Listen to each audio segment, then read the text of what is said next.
Jason Wood looked at the house, 37 Manning Street. It was right across the road from his childhood home. He remembered it had the unusual feature of a kitchen that was situated at the front of the property, so the window let the aroma of what was cooking inside slither out. The smell of herbs, spices, and slow-cooked cuts of beef had made him drift towards the house for the first time one cold December evening so very long ago. It had been years since he last saw it. Time had been kind to 37 Manning Street. The yard was still in good condition, with the grass kept trim and the white picket fence painted just the week before. The door was replaced. Gone was the old rickety thing he remembered, replaced by new wood, sturdier and stronger. The kitchen window remained open and the glass panes immaculate, but unlike the last time he was there, no blueberry pie was cooling on the sill. The front porch looked to him renovated in recent days, and he missed the little notches he'd carved into the wood. The rocking chair was gone too, along with the little table beside it. He sighed, and then he knocked on the door. He was dressed in a black suit with silver pinstripes that faded almost into the black, white under it, impeccable and pristine, and contrasted with a black tie. The sleeves under peeked out from the suit jacket, the button around the wrist left undone.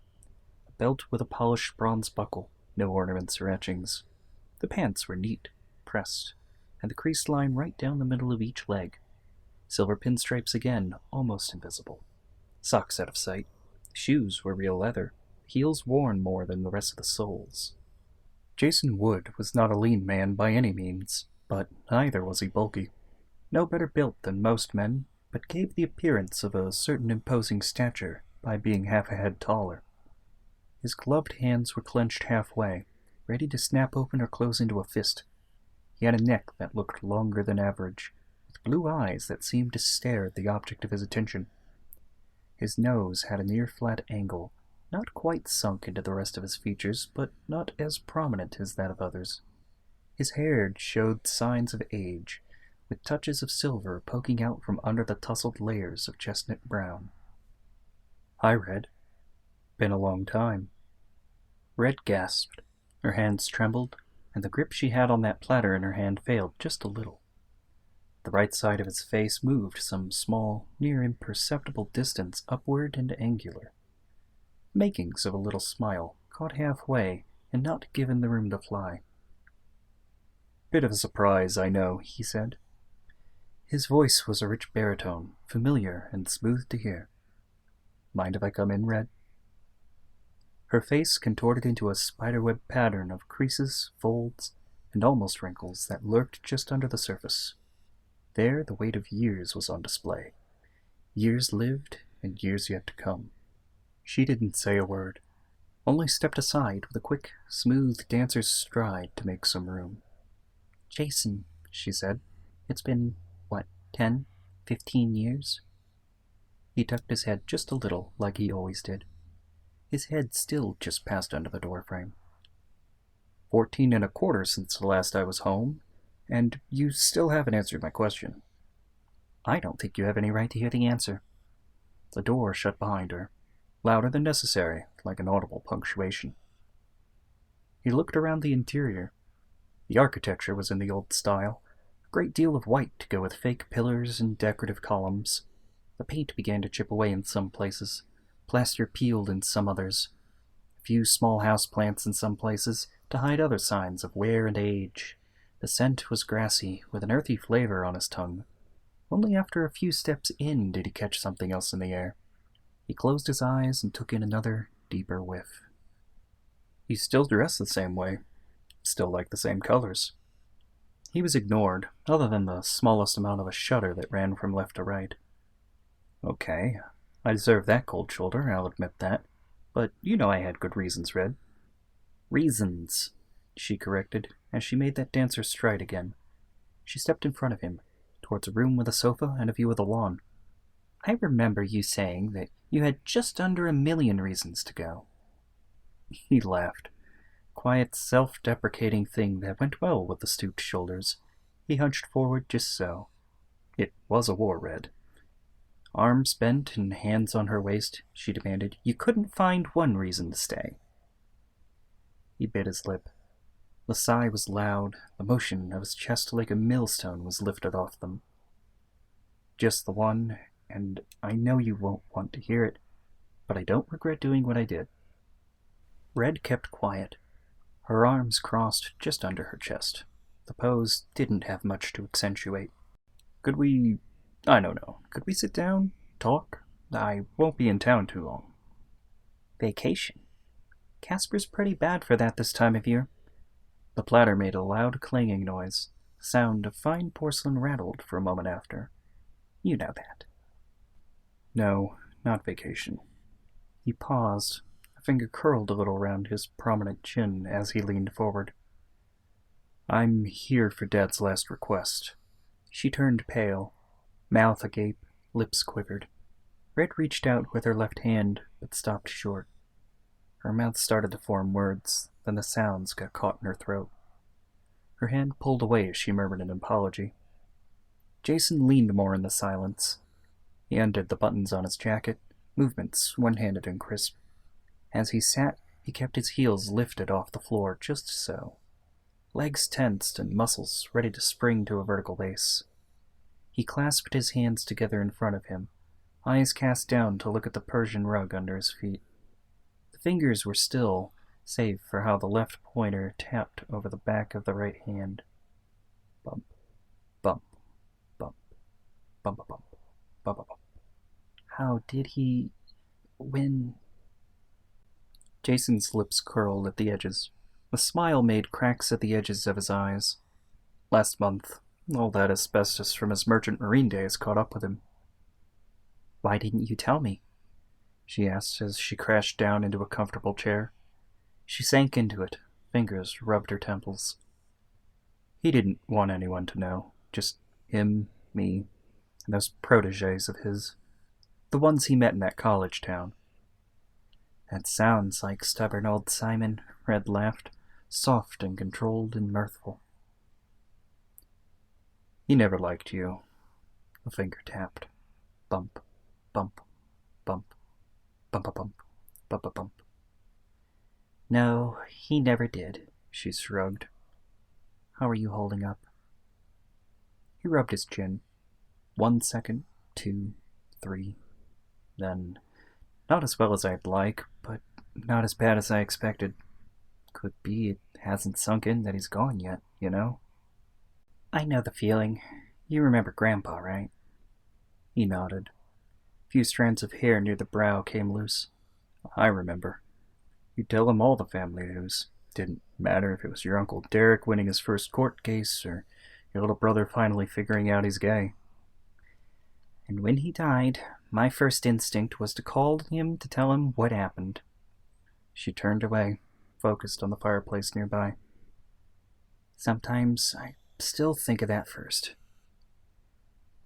It's a little like that for me right now. I'm still waiting for it to go away. He lifted his head up, looked at her. His voice cracked when he tried to speak, but he breathed in to force the words out after. Does it? Red was still for a moment. Her brown eyes looked at him, and a fist that had been clenched began to open. You learned to live around it after a while. So, what brings you back to Casper? I've got a mountain to climb. You know the one. Why? She asked, her brow furrowed and her gaze fixed back on Jason Wood. Because he wanted his urn buried on the east side, so he could see the sunrise forever, he answered. His voice was hollow of conviction, callous verbal eye roll. And I'm the only one who can put it there. Red sighed, the bridge of her nose pinched by a pair of slender fingers. This is just like you. You always have mountains to climb. I'm no mountain climber, he countered. You know what I mean, Jason Maximilian Wood. She scowled at him. You know exactly what I mean. He let a little smile crawl up the edges of his lips. You haven't given me the full name treatment in a while. Fists clenched and arms shaking, she got on her feet. Because you haven't been here in a while, Jason. You said it yourself. 14 and a quarter years. I've had 3 conversations with you in that time, and all but one of them needed an internet connection. His shoulders lurched him forward until his elbows leaned on his lap. "I'm sorry," he said, almost a whisper. "I understood when you joined. You wanted a college education, get a degree in corporate law. I got that." "I was doing it for us. I didn't want to be stuck as a coal miner." She crossed her arms in front of her chest. "And barely a month after you completed your 2 years of service, you signed right back up." "There was a war." "It wasn't our war, Jason." "You sound like one of those non-interventionists." "What if I am?" she asked. Silence threatened to settle, but she broke it before anything happened. "You told me they were willing to discharge you after 2 years, in the same letter where you told me you asked for an extension. My brothers needed me." "Your sister died just a week before that, Jason. Did you care about Stella at all?" It was his turn to close his fists. "Don't you dare suggest I didn't care about that." "Then why didn't you come home?" "Because He paused, let out a breath. He looked away, downwards, on his polished shoes. "Because I didn't want to face the fact that she was dead. So I extended my tour, ran from it." "You ran!" she shouted, arms thrown up in the air. "You ran for years. When you came back after another tour of duty, you didn't even come back to Casper." "I tried. I thought about it, Red." His eyes focused on his shoes, on the floor. "I almost did, more than once." "But you didn't." She let out a slow, displeased hiss. "You got your degree. I remember what I was doing when you called, asked me to drop everything and have dinner with you in Boston to celebrate." "What were you doing, exactly?" "Don't change the subject." He lifted his head, met her eyes and their scorn. "You know, I never thanked you," he said. He smiled a little. Her lips formed to speak, then paused. Her shoulders relaxed for the tiniest bit. "For what?" "Showing up. I was sure you wouldn't." "To be honest, I wasn't sure if I wanted to," she said. "You were gone so long. I wanted to stay, ignore you. Or maybe leave you hanging there, waiting for someone who wasn't coming. Just to spite you. We both know you had it coming twice over." His hands trembled. Eyes wide, his throat felt dry, and he looked away again before the words came out. "Why didn't you?" "You know why. What, do you need to hear me say it?" "That would be nice, but no. It'd be cruel of me to make you say it, not without saying it to you first." He smiled. She waited, but he said nothing. Red stood there. Her cheekbones were sharp, curves a racing yacht would have killed for. She carried herself with the poise of a born dancer. She was taller than he was, tall enough that she looked down at him as they talked without it seeming insulting or demeaning. Her skin had been impeccable once, but now had the marks of time. Good, calloused hands, pair of red pants, loose fitting so she could move with little hindrance. The top was a better fit, but the same shade, the same degree of fading. The stain on the left flank ran down the side of the pants, too. A single white stripe ran down the center, from the collar down to the waist. No jewelry or accessories, other than a blue ribbon that kept the red hair out of the way of her vision. Her feet were slipped into red shoes, a comfortable fit and cut, so she didn't need socks. "You still take my breath away." "That's not what you should have said." "You know I've never been very good at saying how I feel. All I've ever been good at is running from it." She snorted. "At least you know that much." "For what it's worth, I did come here before climbing." "I suppose you're ready?" "As I'll ever be. I asked Nate Harris to help me out. Surprised he still remembers me." "Nate knows the mountains better than anyone. He'll get you where you need to go, if you just listen to him." She paused for a moment. "What about gear? Supplies?" He smiled. Handled. Anyway, I don't want to take up too much of your time. I just had to visit. I'm not surprised. The mountain calls. Red walked like she had a weight on her, an invisible, insidious burden that wore down her every step. What are your plans, Jason? She asked as she stepped out to the front porch. After you climb and do what your father asked. Visit Stella's grave, pay my respects for the first time. All this time, I've never been to see her. God, I'm a terrible stepbrother. He clenched his fist tight. The arm shook for a beat, then two, before he opened his hand. She's buried next to your stepmother. Good. That makes it easier to find her. And what comes next? After that, I get back to my life, I guess. I've been a partner long enough, and I think I could press them to finally let me be a senior partner. I deserve to be one. No one in that office will deny I have it coming. I've earned it. She frowned. Figured. What's that supposed to mean? You remember, back when we were in high school? We were on my roof, looking at the stars. It was the night before graduation. I remember. He smiled. We talked about the future, didn't we? We did. She didn't smile back. And I asked you what your plans for the future were. In fact, that was the 7th time I asked you that question. His eyebrows furrowed as he rubbed his chin. I didn't notice before, but now that you mention it, you did ask me that every so often. I ask you that same question each time we talked after you signed up too.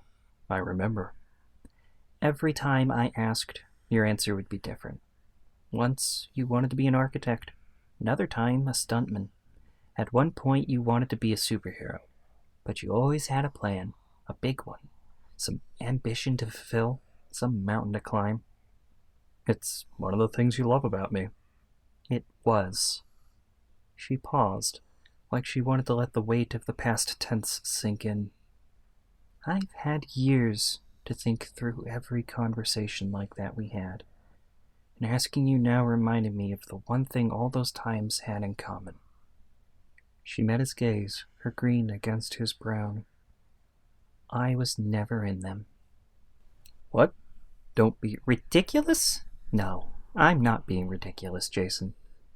Every plan you make for your future, whether you're going to be a vigilante or a psychiatrist or a martial arts instructor, I was never in any of them.